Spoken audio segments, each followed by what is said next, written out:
Hey, what's up you guys? So I recently saw a video on Jessethereader's channel, which was a keep or drop video, and I really liked that video idea, so I decided to do my own kind of keep or drop video. So what this entails is I've got a list of book titles in a jar, and I will pick two out, and I will keep a book, and I will drop a book. I mean, I'm not literally going to like drop the book and like get rid of it, but you know what I mean? I'm just gonna pick out of those two which one I think is the better book. For the most part, these are all pretty much favorites. I tried to keep it to books that I really love, so this decision would be really hard. Oh, and I'll link Jesse's video down below. So the first two books are Scythe by Neil Shusterman and Six of Crows by Leigh Bardugo. So this is really hard. So Six of Crows, as you guys probably know, is about a group of assassins that goes and, or not a group of assassins, a group of like hustlers and thieves and whatnot who go and have to do a heist and steal a thing. And this book is just, it's so good. I highly recommend it if you haven't read it, but I also highly recommend Scythe. That book is about two scythe apprentices, and scythes are essentially people who kill people, because in the world of Scythe, we have discovered the cure for death. So people no longer really die, but you do have to control the population somehow, because this world can only hold a finite number of people. So scythes are there to control the population, and Scythe is just so original, and so is Six of Crows. They both are just some of the most original books that I've read in recent history. I read both of these books this year. You know, you've probably heard my thoughts on them so far. As far as the writing style goes, I think the writing style is so good in both of them. The world building especially, these two are both so strong with their world building. So it's really tough for me to decide, but I think because I had a stronger connection to the characters in Six of Crows, I'm gonna keep Six of Crows and drop Scythe. Sorry, Scythe. I still love that book. They are both fantastic books. I feel like this comparison was a really good one because they both are so strong with world building. I feel like that's what both of these two books have done so well. Time for the next two. Okay, so the next two are Looking for Alaska by John Green and The Infernal Devices. Oh, these two could not be more different. Wow. Okay, so Paper Towns is about a guy who's really into a girl, and the girl leaves, and so he decides that he's gonna try to find her and just see where she is. Just see where she's at in life and what's going on with that, because she does kind of disappear under mysterious circumstances, and her parents are weirdly not worried about it. And so he goes, tries to find her, and eventually he does. And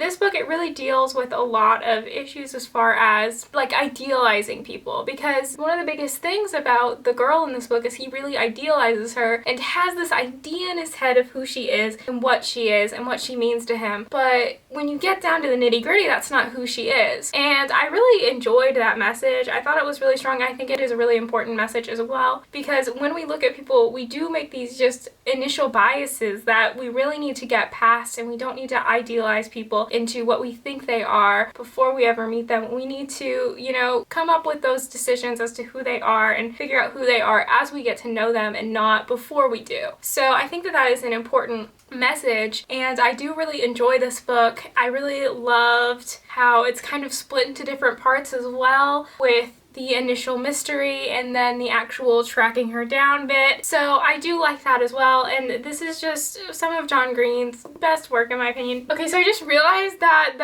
the one that I picked up was Looking for Alaska, but I know Paper Towns is also in the jar, so I'm gonna, since I already explained so much of this one, I'm just gonna compare this one to The Infernal Devices because I make mistakes sometimes. So that is essentially what Paper Towns is about. And The Infernal Devices is just so vastly different because it takes place in a fantasy version of England in the 1860s, and it is a historical urban fantasy. And I honestly loved that series so much. So far, that is my favorite Cassandra Clare series. I have not finished her Dark Artifices, and I have not started Chain of Gold yet, but I absolutely love The Infernal Devices. I love how with Cassandra Clare's writing, you really see how she progresses as a writer book to book. I also really like in The Infernal Devices how the love triangle is done. I think that is like one of the few love triangles that I think was just done so spectacularly, because not only do you see these two options as being viable options for Tessa, but they also love each other, and so there's not this animosity between them, and they both are trying to support each other, but it's so hard to do that when you're trying to support someone to do something with someone that, like, it's just hard. So I really enjoyed the Infernal Devices. I really enjoy Paper Towns. I think I'm gonna have to keep the Infernal Devices though and not Paper Towns. I'm gonna have to drop Paper Towns because I just love the Tessa Will Jem dynamic. I absolutely love it, and I love Cassandra Clare's writing style. I just think it is so engaging and it keeps me on the edge of my seat every single page. And oh my god, y'all, Clockwork Princess. I have never cried in a book more. Okay, so time for the next two. The next two are Good Omens and The Cruel Prince, another two books that I read this year. So I really enjoyed Good Omens. This is a book about the apocalypse, and you've got an angel and a demon, and they are trying to stop it because they live on the world and they have been having just too much fun causing mayhem and good stuff to happen on the world. And they've just been like these weird co-workers of sorts since the beginning of time.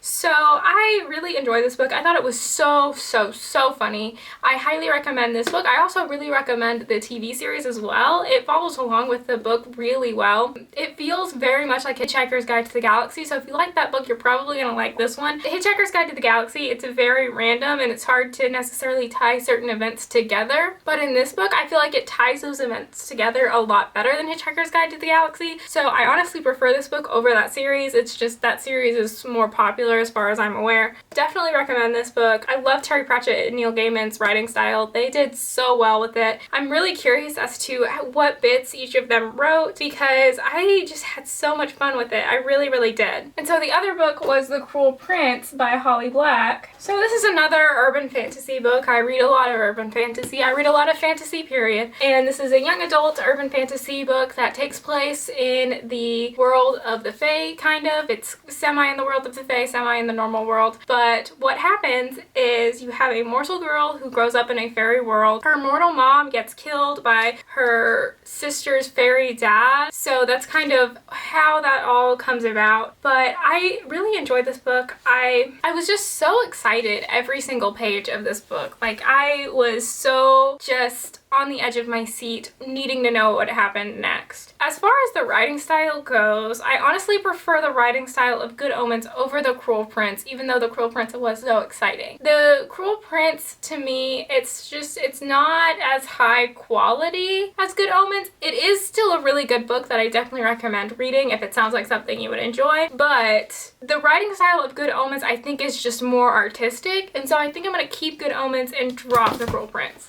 Time for another two things. Okay, so the next two are The Martian by Andy Weir and Illuminae. Oh, this is another good matchup. So these are both kind of science fiction-y. So The Martian, if you didn't know, takes place on Mars. You have Mark Watney, and he gets stranded on Mars all alone, and he has to somehow get off of Mars. And oh god, this book, it's so funny. I highly recommend it. It was so reminiscent of Castaway for me, but I almost prefer this book to Castaway. Also, as someone who is really into science and stuff, it's just cool to see someone using science in such an awesome way. I do know that a lot of the science in this is not necessarily 100% accurate, but some of it is pretty solid. So I definitely recommend picking up this book, especially if you're into science fiction or if you're into comedy, because it's just so funny. The lines in here are just, it's so witty and it's such dry, sarcastic humor, so if you're into that, this book is for you. So Illuminae is another sci-fi book, but this one takes place off in like another galaxy or whatever, and what happens is this one planet is attacked, and so the people are trying to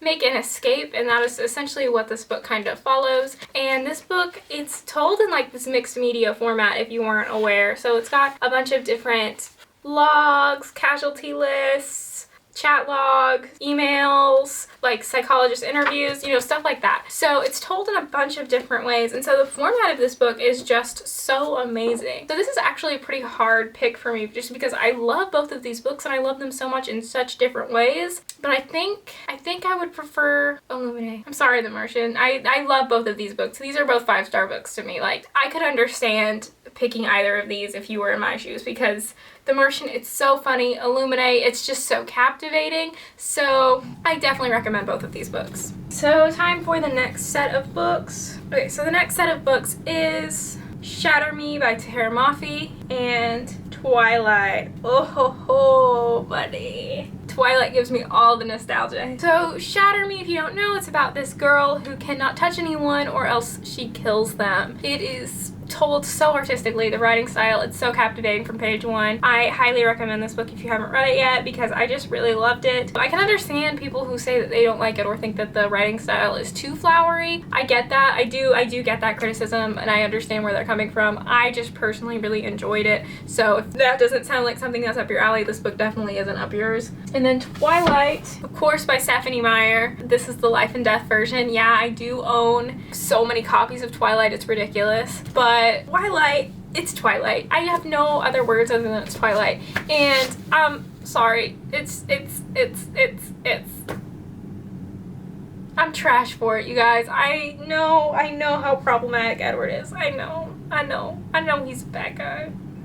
But like, it's Twilight. Okay, so time for the next two books. Whoop, whoop, whoop. Bookie, boogie, book. Next two books are Everything, Everything by Nicola Yoon and The Selection. Another good matchup in my opinion. I mean, these two aren't like the other ones where it's like they're super similar, but they're just feel-good books to me. Like Everything, Everything, when I read it, it was right around the time that the movie came out and I just had a lot of fun with it. So this book is about a girl who has a disease that prevents her from interacting with the world for the most part because her immune system just doesn't really work. The Selection, on the other hand, is about America's singer who gets picked for the selection, and it is essentially The Bachelor. And oh, The Bachelor is my show. And oh, I just love these types of like feel-good romances, kind of. And I love how this one ends. I absolutely love how Everything, Everything ends. The Selection, America is super annoying. I love both of these books. And I probably, honestly, have gone back to The Selection more than I have gone back to Everything, Everything. But due to the fact that America does personally annoy me, I think I'm gonna have to keep Everything, Everything and drop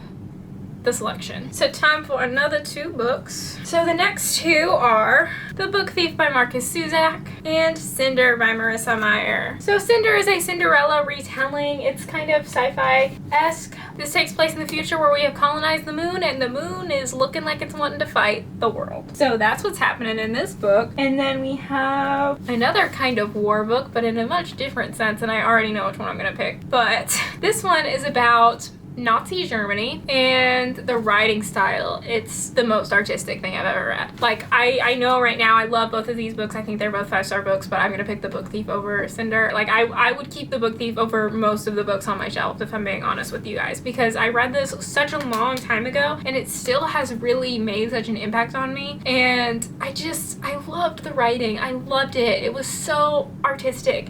It really used words in such a special way, and it made me feel so many things. Time for the next two things. So the next two are Percy Jackson and the Lightning Thief by Rick Riordan and Daughter of Smoke and Bone. Ooh. So Daughter of Smoke and Bone is by Laini Taylor, and I think that it is a very underrated book. I don't think that it gets as much hype as it should have gotten because it is such a high fantasy, interesting book. I just love the characters. I think that they're all very unique, and I love that it takes place in a different part of the world than the United States. I absolutely love this book. I definitely recommend reading it. This book, it had me in the first few paragraphs. I loved the characters. I think that it was just so unique as well. I've never read a book like this since reading this, and I really need to go back and reread this series and do some book reviews on it because I want to talk about this series more with you guys. So The Lightning Thief is another fantasy book. It's another fantasy series. I'm sure you all know what it's about. It's about the son of Poseidon, Percy,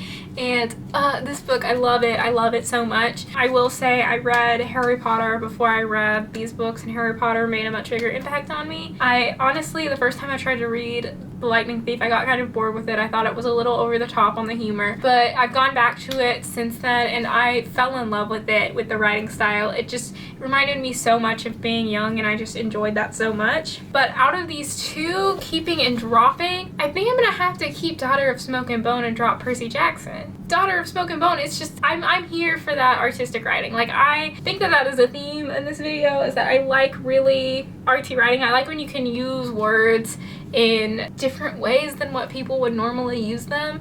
I'm here for that. So keeping Daughter of Smoke and Bone. Okay, so now it is time for the last matchup, which will be between The Hunger Games by Suzanne Collins. I have not yet read the prequel yet, and The Mortal Instruments. Looking for Alaska didn't actually wind up getting chosen because I had an odd number of these. I did not realize I had an odd number. So these two series, I read them right around the same time. They both meant so much to me, and they still honestly do mean a lot to me. So this is another good comparison, I feel like, because I feel like most people came to these books around the same time as well, and people have a preference. And for me, I have to say that I would keep the Mortal Instruments over the Hunger Games, because I loved them both, don't get me wrong, but the Mortal Instruments, it really struck with me a lot more. I just was not the biggest fan of Ida in the Hunger Games. I also thought Katniss was really annoying. She was very headstrong, and that's understandable, but I was just kind of over her headstrongness. I liked Clary more because she made so many mistakes, and I know that's part of what makes her very annoying, but I think that mistakes are very relatable, and so I felt like I could relate more to Clary than I could Katniss. So that's kind of my thoughts on that. So this was me doing keep or drop challenge thing that Jesse did. If you want to do this video as well, comment down below saying that you'll do it. I will definitely check out your video. Thank you so much for watching.